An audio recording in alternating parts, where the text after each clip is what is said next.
What if you could become more confident by working on your voice, on how you sound, how you speak? Just by changing a few things with your voice and your vocal style and range, you can start to sound and feel way more confident. And that's going to give you a good grounding and edge for being a better speaker, presenter, and whatever else you might be doing professionally that involves you speaking. My guest in this episode is a speaking coach who focuses very much on voice and on helping you develop yours. He's got some great insights, some cool tips. I really enjoyed getting to speak with voice coach Jimmy Cannon. By the end of this episode, you'll have some tips and tricks to help you be able to sound more confident. And there's going to be way more to learn where that came from. And at the end of the episode, Jimmy and I will share with you how you can find out more and take this journey further if you would like to. Jimmy, hi, how are you? John, very well. Very good. I've been really looking forward to speaking to you. One of the main reasons for that, even though we have some similarities in what we do professionally, you very much focus on the voice in part of what you do. Can you tell us a little bit more about what your focus is and why you chose to go in on partly on focusing on voice?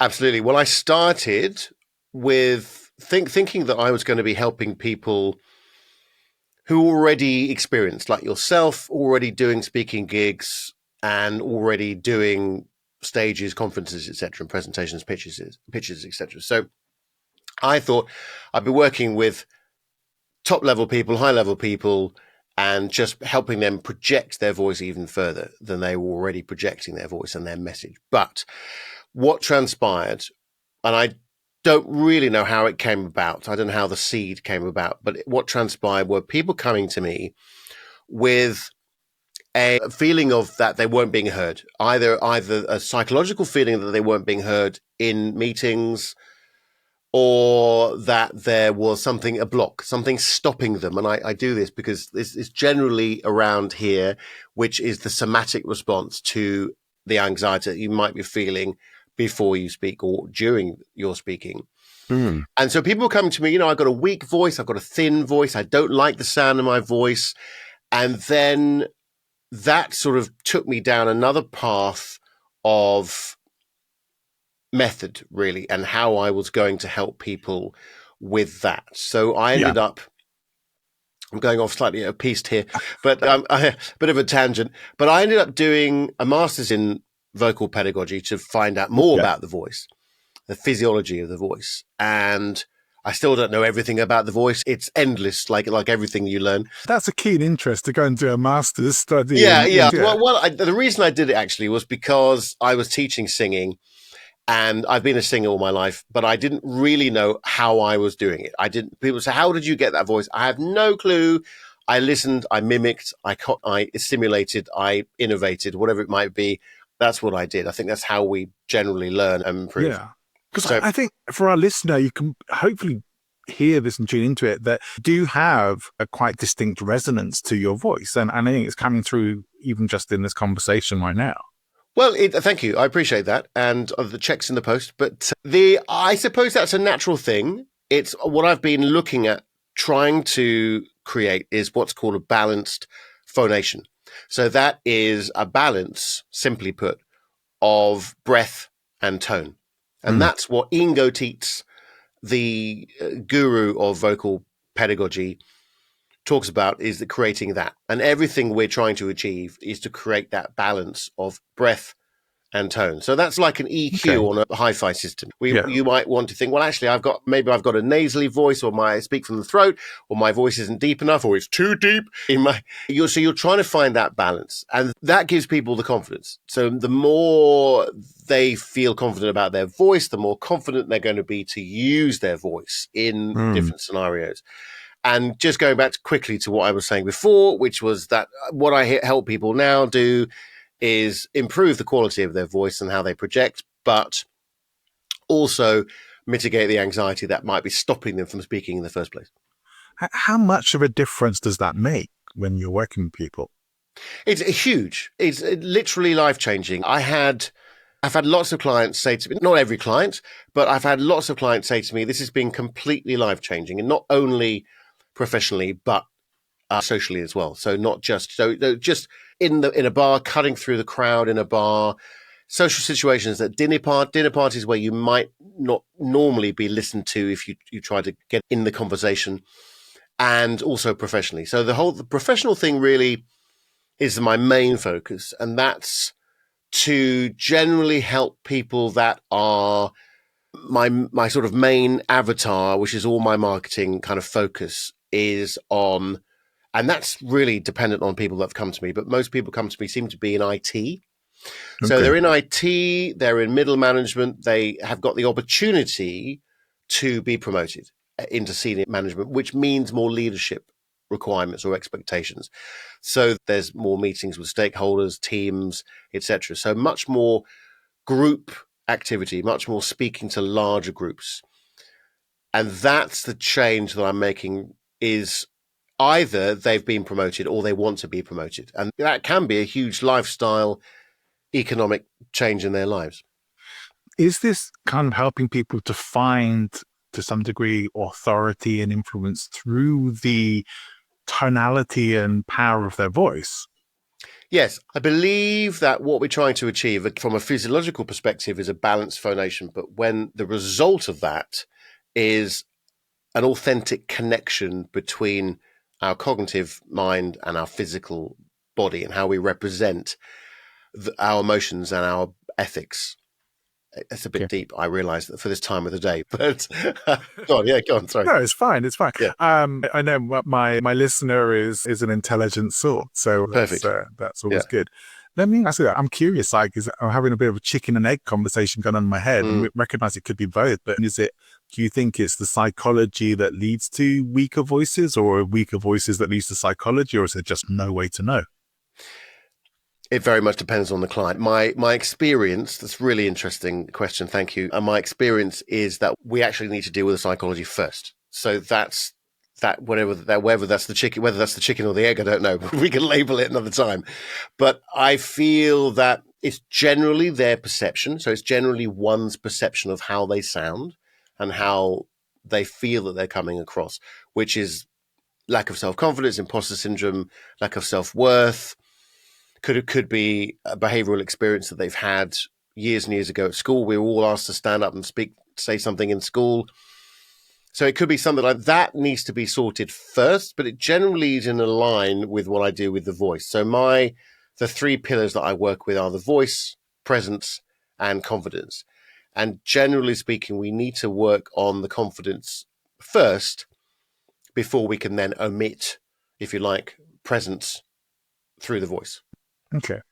It makes sense. And from that perspective, just to give us maybe a bit of an overview of what your client's journey might be. Mm, Um, when you start with the confidence, where do you begin? Does it mm. depend on who you're working with, or do you have a typical place that you normally start to dig into when you work with someone? Absolutely. So the first thing that we do is establish values. So I not only studied voice, but I also studied acceptance and commitment therapy, which is and I'm just if I can quickly explain what that is, because Yeah, actually please. 5 6 years ago I had no clue what that was either. So it is a behavioral therapy. It comes from rational frame theory. It's very similar to cognitive behavioral therapy or CBT. You reframes negative thoughts, Yeah. whereas acceptance and commitment therapy allows you to be aware or accept the negative thought, but nonetheless move forward based on your values, based on your values. So values in this situation are different to goals. Values are, for instance, could be I want to spend more time with my family. So that could be a value that you have. It also could be a goal, but it's generally something that is it determines who you are and what you represent. A purpose, your why, if you like, would be a value. Yeah. Whereas a goal is I want to in the next 5 years I want to scale my company to a certain whatever it is. That would be a goal. And then so I start with committed action towards your values. So if you want to spend more time with your family, then what can you do in at work what can you do in life and work to put that into practice? How can you, that might be, I'm going to reduce the meetings. I'm going to simplify the meetings, or I'm going to do something logistically to allow more time to establish that. So that might be linked to the way that you hold a meeting. It might be linked to the way you use your voice in a meeting. It might be that you don't talk so much. It might be that you pause more, you reflect more, you ask more questions, you Right. delegate more. It might be something like that. And these are all linked to how one communicates in this scenario that you might be. So I would start Yeah. with values. Yeah. Values is great. I've been coaching for years, and values Yeah. is always a I very I important do element. realize, John, that I'm teaching grandma how to suck eggs here as Oh well. no, but you're not here just to teach me, right? We're here to No, share. We're here to of share with course. everyone. Absolutely. But I'm learning new stuff from you because I've Mm, never heard of this therapy before. It sounds fascinating, mm. and then you get the impression you're a bit of a Renaissance man, Jimmy. So it's good to hear with all the studying Yeah. and diving deep into things. But one of the challenges that I've sometimes found with working with values is people tend to want to dig into the values that they want to have rather than the ones that they do. Does that make a difference? Or do you have to elicit the values that they actually have beyond the ones that they wish they had? I think, yes, that's definitely part of the process. And that's very interesting that you say that, because that is very common. It's a sort of a surface answer, isn't it? And sometimes you need to just create some space to allow them to to explore that a little bit further. I think that's really interesting. Yeah, I wouldn't be able to talk more on that. I think that would be your side. And well, maybe you could tell me what that would be. What's your experience with that? In general, working with clients, we have to work a little bit to find out whether they are bringing up values that they actually have or whether they're just Mm, wishful thinking right now. mm, These I wish I had. And mm, one of the main ways we do that is that what is actually going on in your life? How is that value being represented in your life right now? That's usually where we'll find out whether it's whether it's a real value or whether mm, it's a desired value, because your values do actually impact your actions, your activities, and the choices of what you focus on in your day-to-day life. yep. And whilst you may want to change some of those things for various reasons, Mm, that will uncover your true values. Like, where are you spending the most time? Where does your focus mostly go? mm, Because mm, you might tell me want to learn and be a committed lifelong learner and mm, study and maybe do a master's or something like that. mm, But if you're spending all your spare time watching YouTube and Netflix mm. and whatever else, that's where your values are right now Yeah, it's very on interesting. relaxation or entertainment. So Yeah. yeah, maybe a shift would be needed there. And actually, values can be a distraction as well, as you said. So Yep. maybe watching YouTube videos and Netflix or social media, etc., could possibly be procrastination, or something similar, under the umbrella of social anxiety. Then you've got to explore a lot more. Yeah, Yeah. absolutely, very fascinating. But always a great place to start with people because values are somewhat foundational to how we show up. Yep.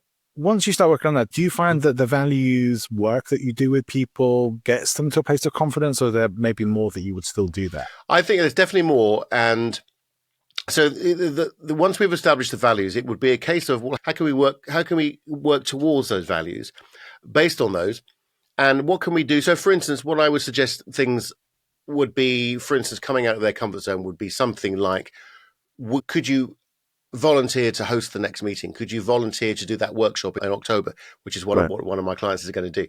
And because before, she would never put her hand up and say, "Yeah, I'll do that. I'll do a workshop. I'll do half an hour workshop." So now it's like, we're working towards October. How does that make you feel? Well, that makes me feel fantastic, because it's a relief. I'm actually feel like I'm moving forward to to achieve something based on my values. Or could it be that you want to join Toastmasters?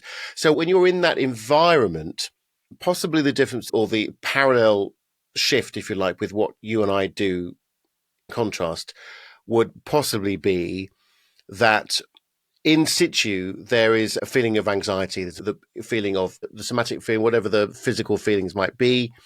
That's the experience, but that will be mitigated through mindfulness exercise, present moment exercises, to reduce that anxiety, because the general concept is that the breath represents the value. So by focusing on the breath, doing mindfulness exercises, etc., when you're in situ, when you're in that environment and you feel nervous, it's going to be a lot less nervous, because the reason that you're doing that workshop in October is to improve your life in some way.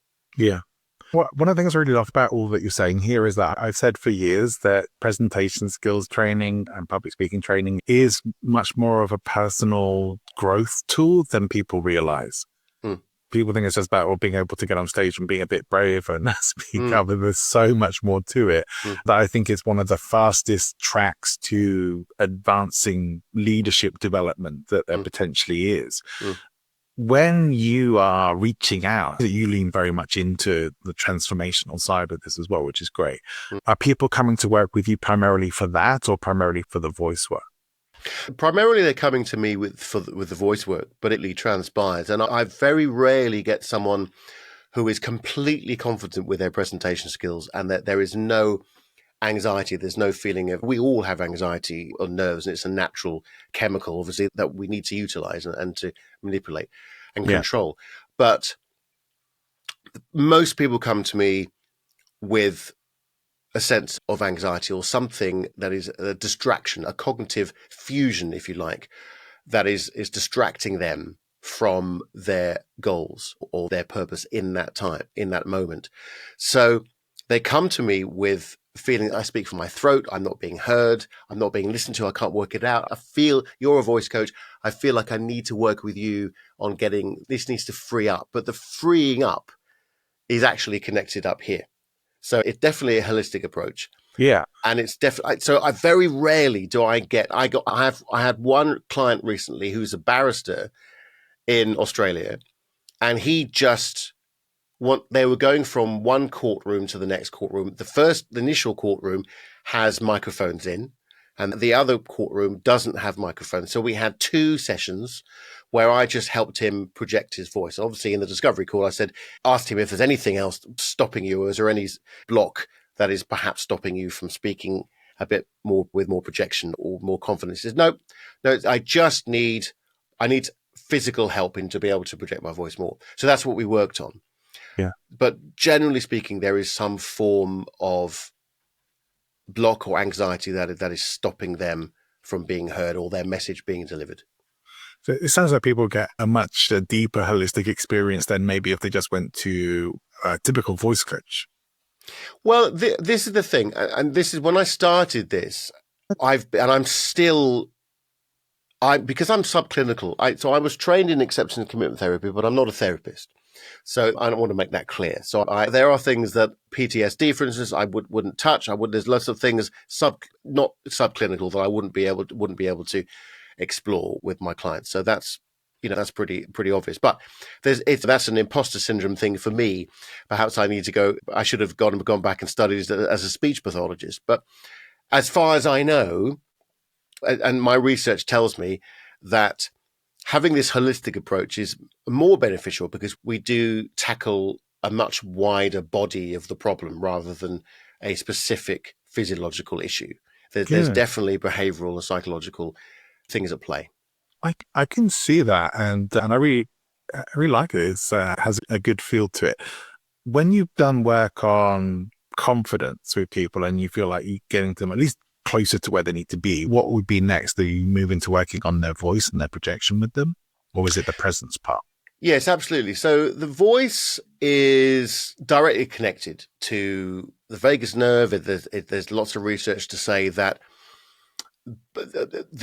both sympathetic and asympathetic nervous system are connected to the vagus nerve. So by using the voice as a tool to develop more confidence and to mitigate the anxiety is one way. It's very much a chicken and the egg, because the confidence will give your voice a bit more stage, if you like, and the voice, feeling more confident with the voice, will also give you more confidence, generally speaking, socially and professionally. So they go hand in hand. But I generally start with the psychology side of things and then go into the voice. I always start with breathing. And that's something that I don't think I've ever not started with the breathing when I talk about the voice. What do we need to know about breathing that you could? What don't you need to know, John, about breathing? Well, hopefully I am right now. I think I am. What, breathing? Yeah, I hope so. Otherwise, that's it. Yeah, that wouldn't be very good. It might be a short episode. It would be a very short episode, exactly. So, most people speak from up there, they speak with an upper chest breathing. They speak short breaths. This is counterintuitive to what we're supposed to be doing. So from about 6 months old, we tend to breathe incorrectly. So it's retraining people to you speak correctly. And I'm hesitating because people might have heard it as diaphragmatic breathing, but it's actually abdominal breathing. So so just very quickly, we need to allow the lungs to expand and change pressure, and they need to transform the type of air that's going in and out. And to do that, we need to release the diaphragm, contracts and releases and lowers down, allowing the abdomen to lower down and the lungs to expand. To do that, we need to be very relaxed. We need to allow the belly to come out and be without any dignity, and just to let that happen and let other muscles expand and contract and relax as well. That's the first thing, is that we're generally not allowing enough breath in the lungs in the first place. And right. And actually, so deep breathing, generally through the nose, has been the research. The technique called Bottega technique has been proven to reduce the heart rate or lower the heart rate and give out endorphins as well, release endorphins. So it's a lot of upside about using just a deep breath in anyway. But when we're speaking, we need to then use that breath. So without that abdominal contraction, without that support of the breath on the out breath as we're speaking, we're not going to be able to achieve tonal variety, pitch variety, dynamic variety in our voice. And I say the word variety because it's not about just one pitch, one volume, one tone. It's about utilizing the tools in our voice to be able to express ourselves in the most effective way. So it always starts with the breath. You cannot project properly and safely without correct control over your breath.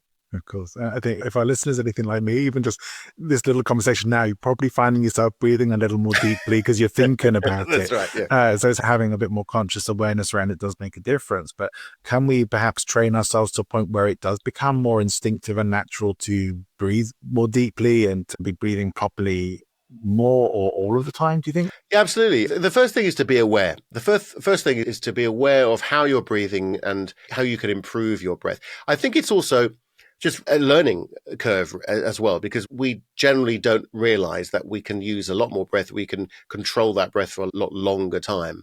There's some recent research to say that elongating the phrases as we speak, so really opening up the vowel sounds and the vowel quality, will reduce anxiety. There's a direct connection between the vagus nerve, the larynx, the abdomen, and that control over as we speak and elongate those phrases.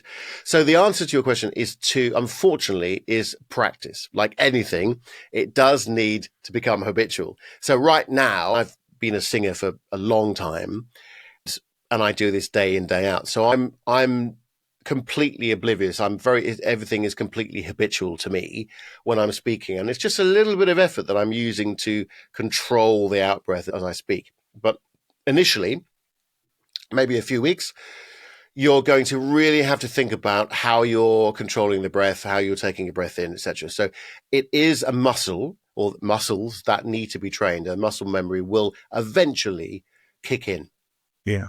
Yeah. How long do you think it generally takes for most people to start to notice some change? Does that happen maybe in the first session where you work on voice? I think the main thing, so the first session is really taking the energy away from the larynx. So most people speak from the throat. So they're speaking, I'm going to exaggerate the sound now, but they're speaking very much from the throat. The vocal tract is quite narrow, is constricted, and they might be this sort of thing all day. If you're speaking all day, every day, that's going to take a lot of strain on the vocal folds. So what's happening is too much vocal load going on. So what we do is, by using the breath properly, we can take away, hopefully you can hear the difference in my voice. It's a bit deeper and I can go even deeper and think about using that more chesty resonance as we're speaking. What I'm doing is I'm engaging the abdominal muscles, and I'm going to exaggerate that now. And this is what I call my vicar voice. I'm going into more of a chest resonance. And this is, thank you so much for coming. And that energy, that resonance there, takes away the acoustic energy from the vocal folds, allowing the resonance to, if you like, to broaden throughout the body. So that's the change. And it normally, within the first session, there's a definite feeling of transformation in that way. And now the other transformations would be, other sessions would be finding different areas of resonance to project the voice. So there's a couple of exercises. I have hundreds of exercises, but loads of exercises to project the voice in different ways. Yeah. How much does projection matter when you are using a microphone? Does it still make a difference? Yes, very good question. And I would say I'm still trying to not speak too loudly in this situation now. You and I are speaking, for those listeners who are just listening orally, into a microphone. And I still feel that I shout. I still feel that so my wife constantly reminds me, if I'm on the phone, to bring my voice down, because you're speaking too loud. So I'm very aware of the resonance of my voice, and perhaps it's too loud sometimes. And actually, I don't need to speak that loudly if there's a microphone, 6-7 inches away from my mouth. So however, and this is beautifully leading into, and I thank you for that, beautifully leading into presence, because what we want to do is create presence. And presence is an authentic resonance that you're creating in the space that you're in. So the space that I'm in now is my office here, my studio, if you like. And I'm trying to fill the space here as I'm speaking, but I'm also connecting to the microphone, but I'm also looking at you. I'm not always looking at you directly in the camera, but I'm looking at you because I want to see your nonverbal expressions and how you're responding to me. No pressure. Yeah, I'm being analyzed. Cool. That's not at all. So I'm conscious of how I'm coming across. I'm conscious of how I'm coming. I'm also thinking that perhaps I haven't asked you this, John, but perhaps most of your listeners are listening in the car, maybe, or orally. They're not watching a video. I don't know. Maybe. I like to think people listen to me while they're washing the dishes or at the gym. They could be doing anything. Exactly. So I'm very conscious of how my voice is sounding, taking out 50% of our communication skills, which is nonverbal. So if we take that out completely and we're just doing a podcast like this, the voice is absolutely integral, of course, to communicating the energy and the passion that you have over your subject. Now, I can remember earlier days of vocal coaching, the old Roger Love courses and stuff like that, which I'm sure people have done. I didn't love it, if I'm honest, but I've worked with some other vocal coaches as well. And one of the things that probably did help me a little bit, and then I know it made some changes for me, was being told to select like a vocal avatar, as it were. Like, who would you, if you could sound like anyone, who would you most want to sound like? And I've said this before on the show, but not for a long time, that Patrick Stewart was my vocal avatar. Right, brilliant. Such a deep, resonant, commanding voice. I don't think I sound anything like him, but I think I've moved a little bit more in that direction from having focused on that. But here's the interesting thing, is that I'm always telling my clients to mimic. And it's such a great thing to do. And it's a very good idea to have that avatar. A lot of people come to me, well, I'd love to sound like this. We are limited to how we can sound because of our physiology of the larynx, right? So we're limited. I'm not going to sound like Barry White. It's just not going to, I've tried. It's not going to happen. My voice does not go that low either. Yeah. Exactly. Yeah. But I think not now, but maybe if you're up for it, but I could help you sound like Patrick Stewart. We'd have to study him for a little bit, but with Patrick Stewart, because he's a Shakespearean actor and obviously very famous, he's absolutely studied acting and the voice and the communication that, with what he does. So with his voice, it is very forward placed. So he's very conscious. I'm trying to do it now, but he's very conscious of, probably not conscious now, but he would have been very conscious of how his voice is placed. So what I mean by that is that you can place it it's called the resonance ladder. So you can place it down here in the chest, you can place it in the throat, or you can place it very forward in the front of your lips, and it becomes much more articulated. And that would be the difference for you, to focus on that. So for placement more, I'll give you happy to give you some exercises on that. I would love that, yes. So that's what I would say. The difference between your voice and his voice would be more forward placement and probably more resonance in the mask area. And it's really, again, finding that balance I think if I sounded more like Patrick Stewart, I would get a lot more speaking work. So Do you think so? Do you think that? Do you think I that? like to think that it's maybe Let's go with that. Let's more of go a with that. personal belief, I think. But no, I do really like that. Is it? I can remember hearing people teaching things like this is in presentation training rather than vocal coaching, but teaching things like if you have a soft or high voice to try and bring it down. Is that something you would say is a good idea, or I maybe think a bit old school? it is a bit old school. It is old school. Having said that, there's a lot of research that unfortunately dictates that a lower, more chesty resonance voice is going to sound more authoritative. And that's just the fact. So people perceive lower tone voices as more authoritative and having more credibility. So you can find a more lower, I'm doing it now. You can find lower tone or lower voice. It's generally resonance that you want to focus on, not pitch.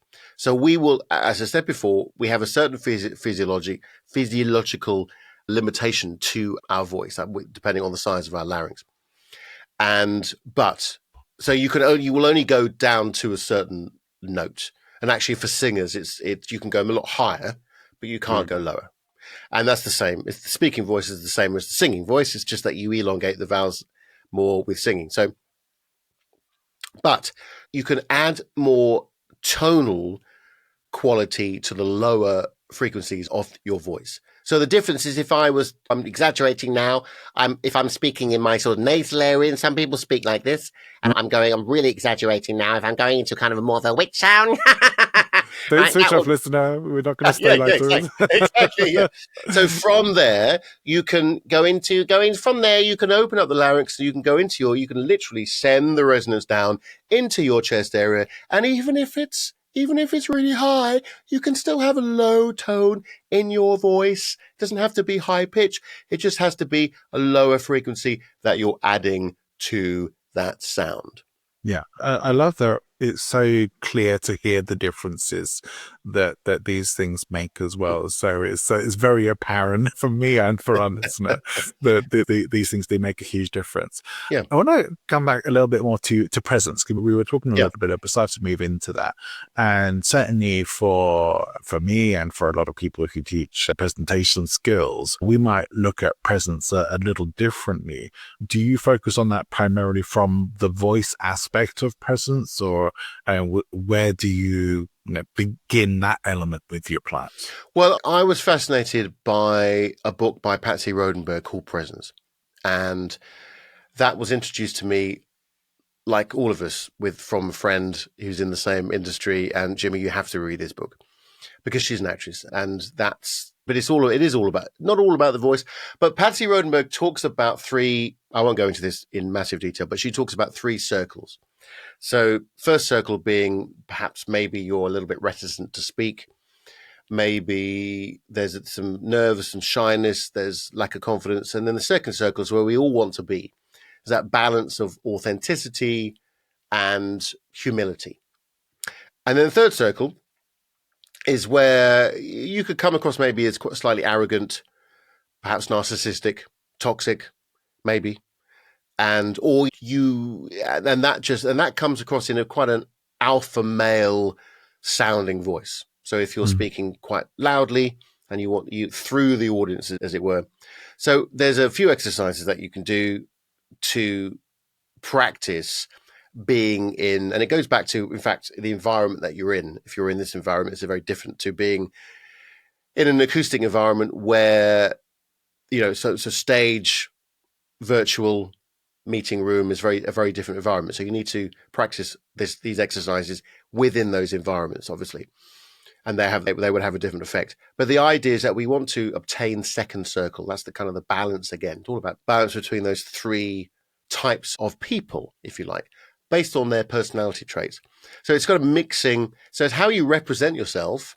So if I go I live in I'm sure Cornwall. I live in Cornwall, which is in England, southwest of England. And it's a very rural place. And generally speaking, hopefully there's no people, I'm Cornish, but I lived in London for a long time. So it's fine. The Cornish don't like people that put their head above the parapet, so shall we say, generally. Okay, And I tall think poppy kind of thing, yeah.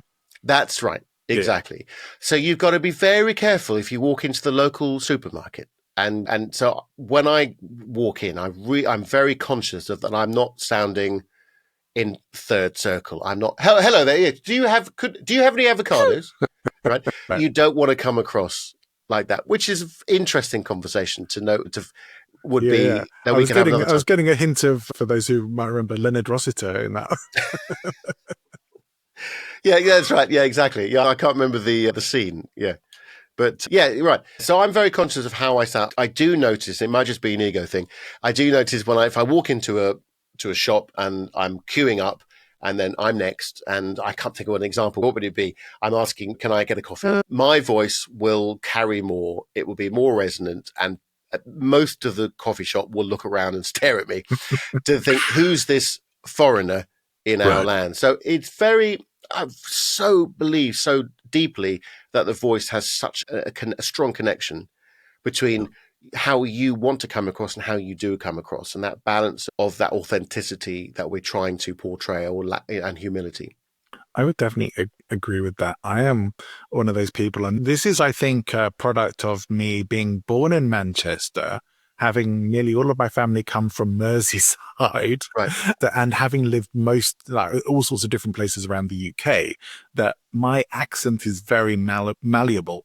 Like it will change, and sometimes it will change depending on who I'm talking to, and so it's more so with people from the UK. But it has happened when I spent a lot of years working with large groups of Australians, and I started sounding a bit Australian. A long time in the US when I was a teen, and I started sounding a little bit American. And I find this in conversations with people, I will start to naturally pick up their accent. And I don't do it consciously, but sometimes it gets pointed out to me, or I will notice it at some point.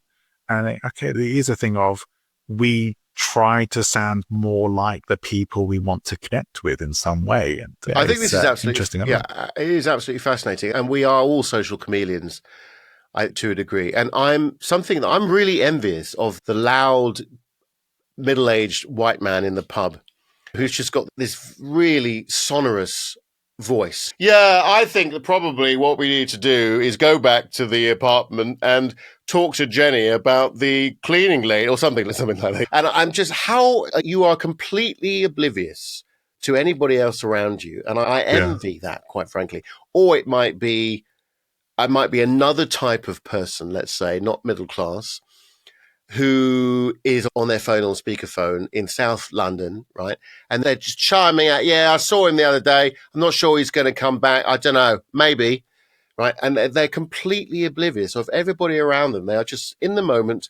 They are focused on that conversation, and they are focused about their problems and their strife.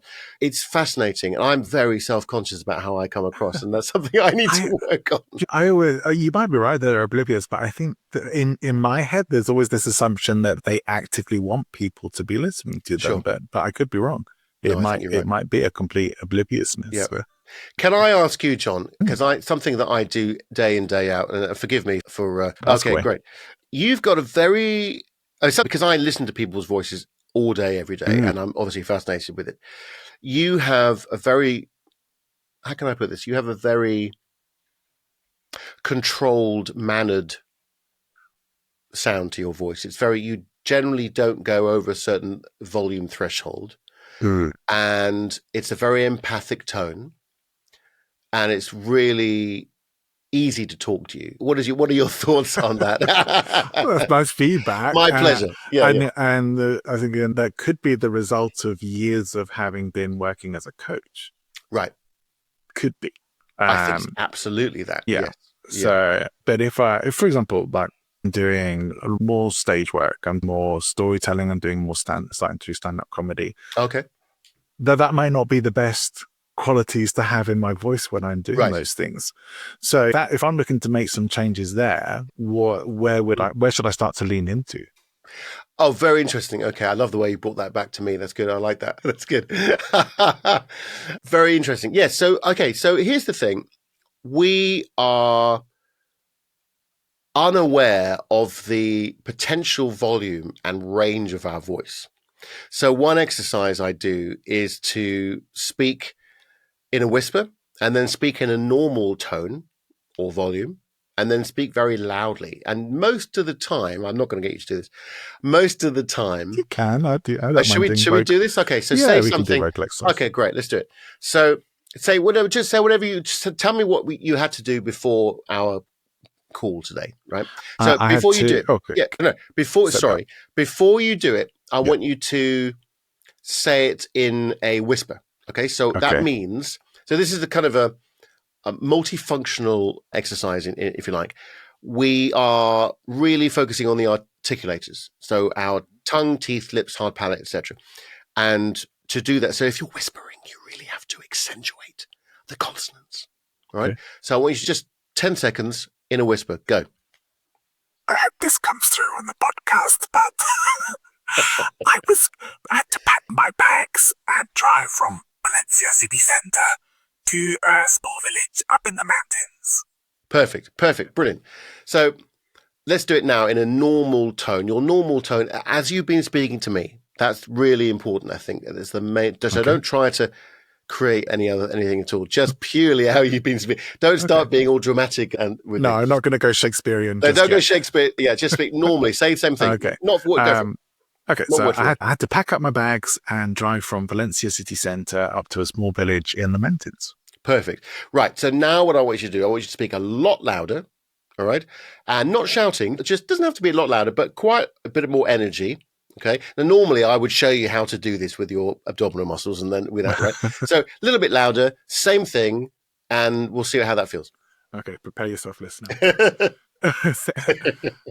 I had to pack my bags and then I had to drive from the city centre in Valencia up to a small village in the mountains. Great. That is a perfect example. So how do you feel about the difference between either one of those three or particularly the last one? The last one definitely felt much more like I was projecting. And I even felt maybe more resonance in that as well. Yeah. For me, the main difference was energy.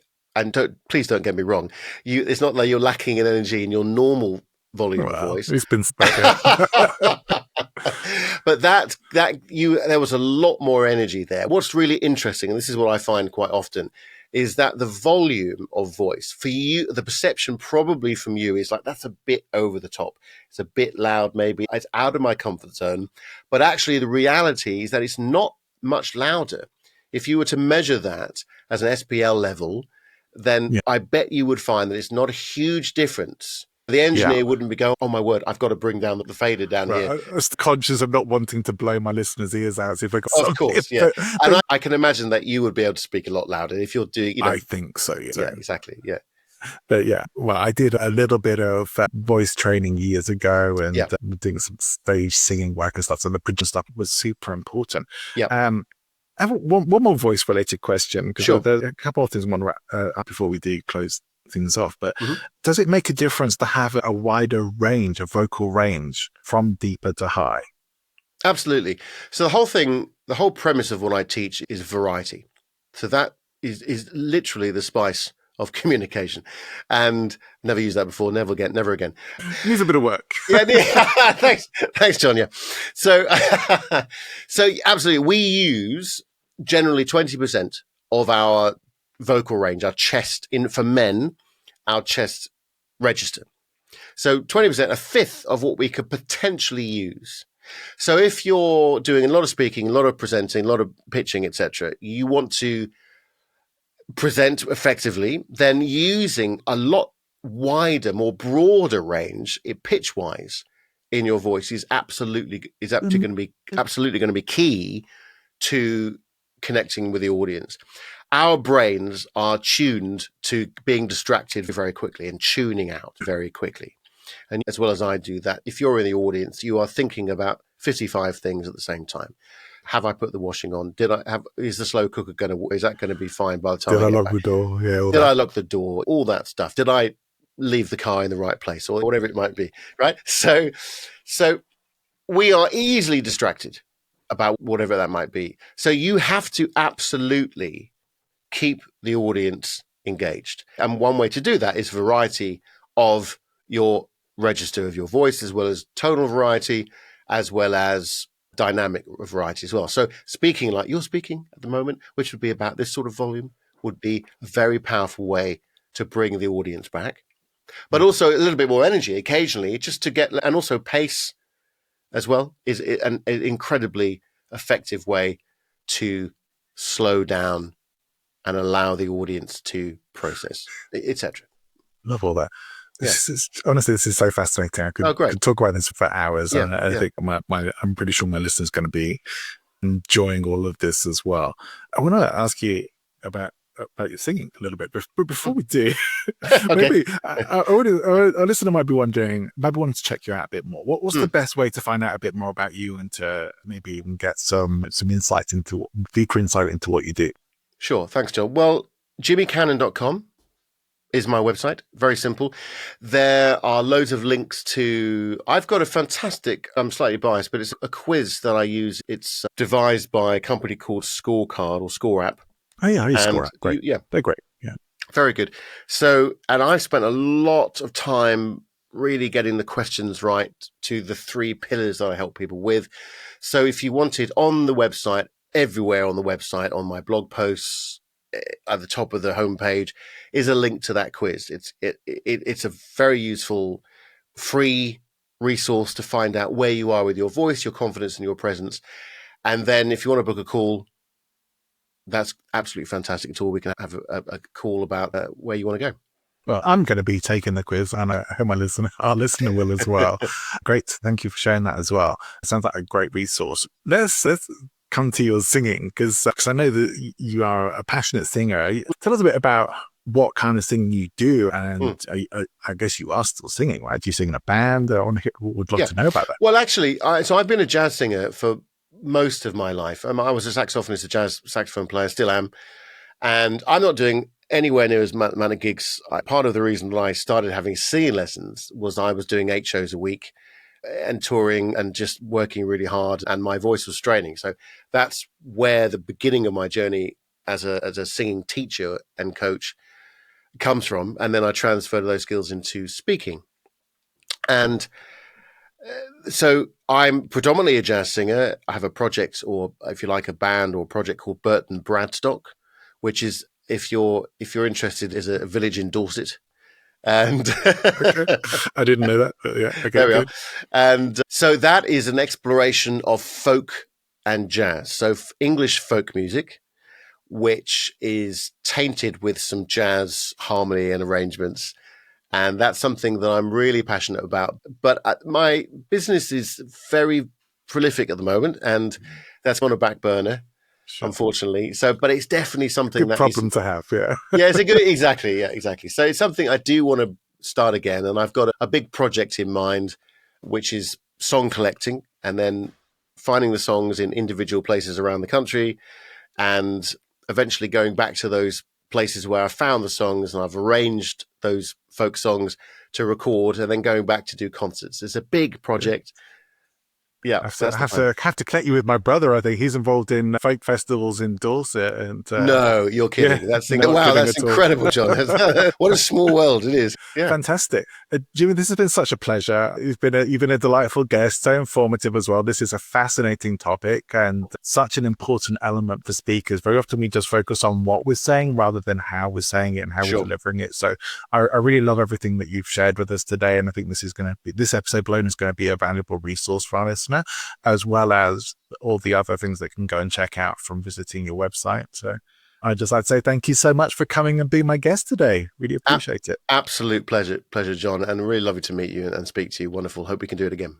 What a fun episode. I really loved chatting with Jimmy. And if you're like me, maybe you are even just having heard Jimmy talking about our breathing and our voice and our resonance and how we can change and play with our voice.